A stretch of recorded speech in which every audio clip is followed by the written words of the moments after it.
Hello all, welcome back to a new video on the Quebec release about the Actions utility in Virtual Agent. ServiceNow has introduced a new feature in the Virtual Agent which is powerful enough to connect it with any spokes available in the integration hub. Until Paris, you had to write scripts to integrate, but with the Actions utility, you can create workflows or automate processes that integrate Virtual Agent with any third-party applications. In this video, I'll try to connect and integrate Virtual Agent with a Slack spoke. I will use the out-of-the-box topic for creating an incident and notify a Slack channel for incidents that need urgent attention. I've created a new workspace in the Slack website and also a new application to set up my connectivity with ServiceNow. I'll be using the simple method of Slack Webhooks to connect. You can configure your Slack application settings in the api.slack.com website. You can access all your new applications on this web page. If I scroll down, I can see my custom application that I have created. I have already set up the webhook for my application. You can also do the same from the incoming webhooks option here. You can click on this link and then you can activate the incoming webhook. You would need to register for a specific Slack channel with your webhook. Once you register, you would be getting a webhook URL, which you can see here. And this is the URL that you would use to connect from ServiceNow. I'll copy my URL from here. You can also see that this webhook URL is linked to a specific channel, and I have this channel listed in my Slack workspace here. The next thing I would do is to create a new topic.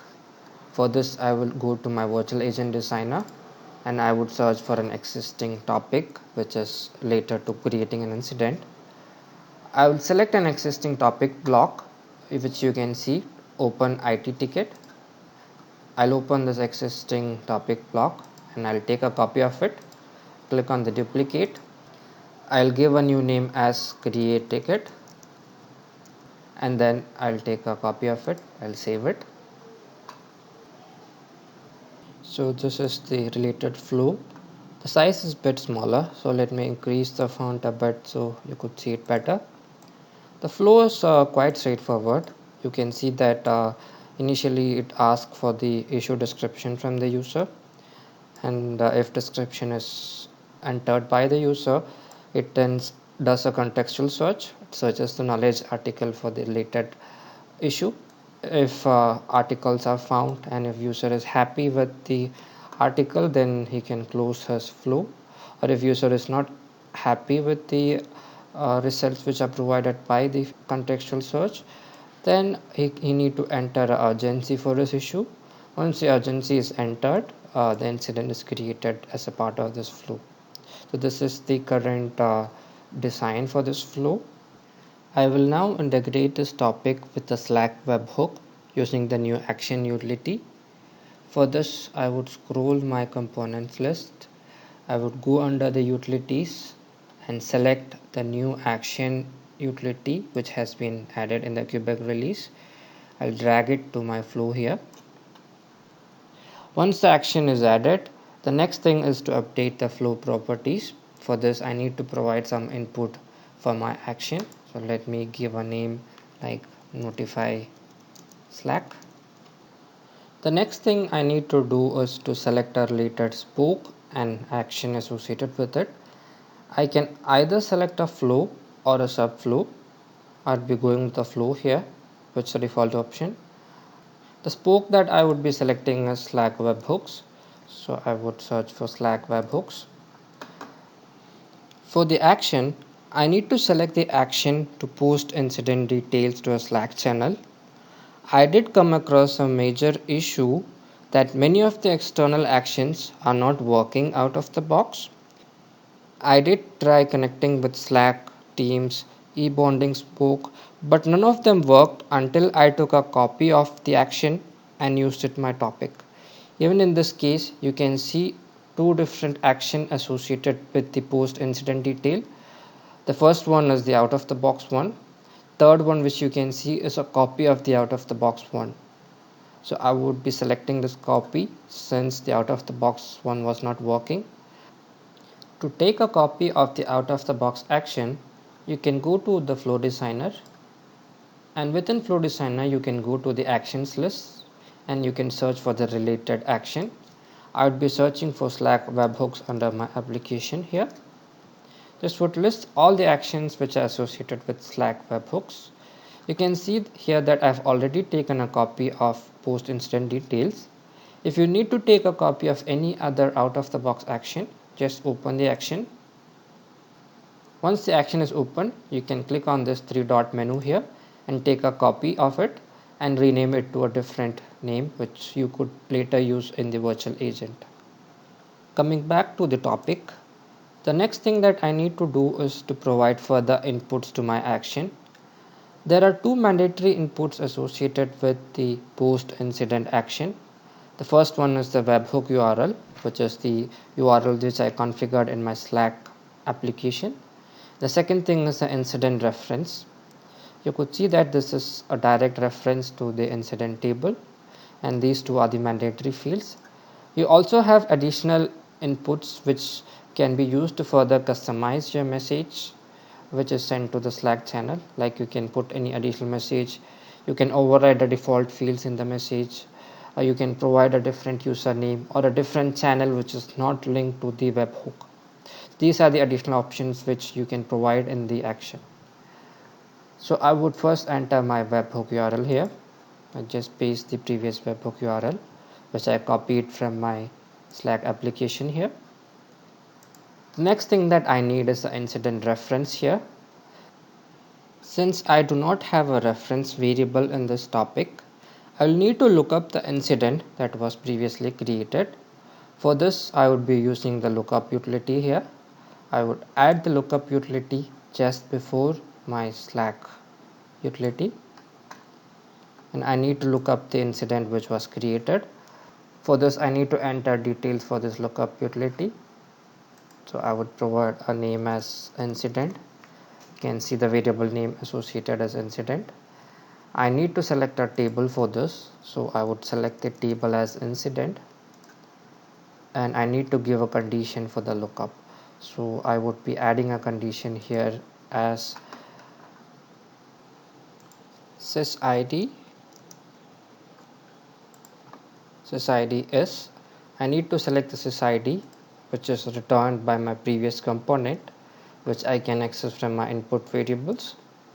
So again, I need to select my sysid is the created incident sysid.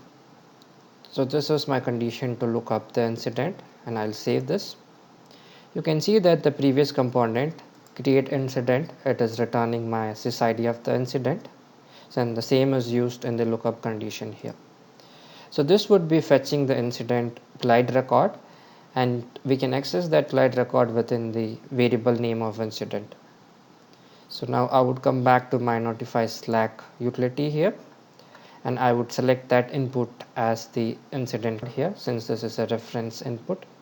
I would click on this fill option here, and I would go to input variables, and I would be selecting the incident which is right now a reference input.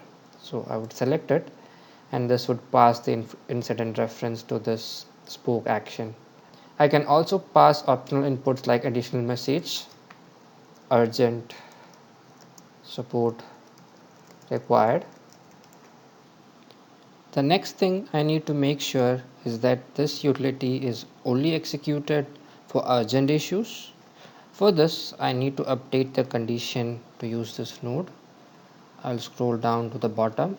Here you can see something called as node conditions. I need to update the condition here. So I would be using a script here. I'd click on the script option, and I would specify my script condition here. I'd be just copying this specific script which is pre-specified here, and I would paste it here, and I would modify it according to my requirement. So I would need to find the urgency of this ticket here, which I can get from my incident record. From the inputs, I can access the incident, and from the incident I can access the urgency. So if urgency is very high or 1, the specific node should execute. It would return a true in that case.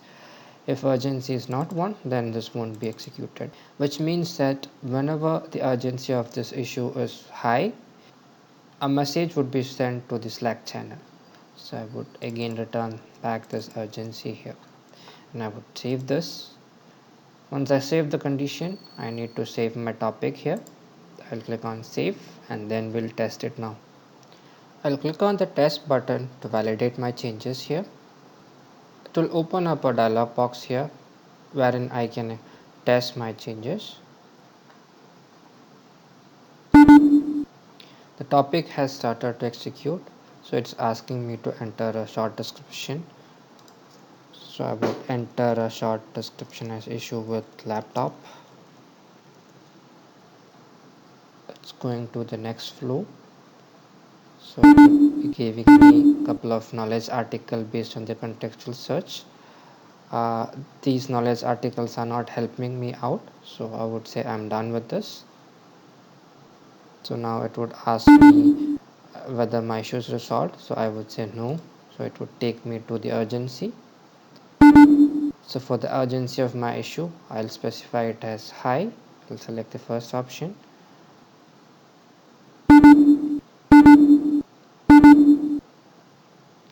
So you can see that the incident has been created by the topic. Once the incident is created, you can also see the debug associated with the flow designer here. If I go back to my Slack channel here, you can see that the app support channel is highlighted, and if I go to my app support channel, you can see that a message has been posted to this channel. You can see the additional message which we specified in the action as urgent support required, and the other details regarding that incident. Even though this is a small feature, with the addition of action utility in the virtual agent, integration has become very seamless and further simplified.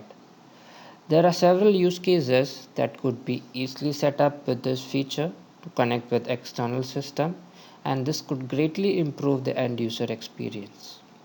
Well, that's it for today. Thank you all for watching.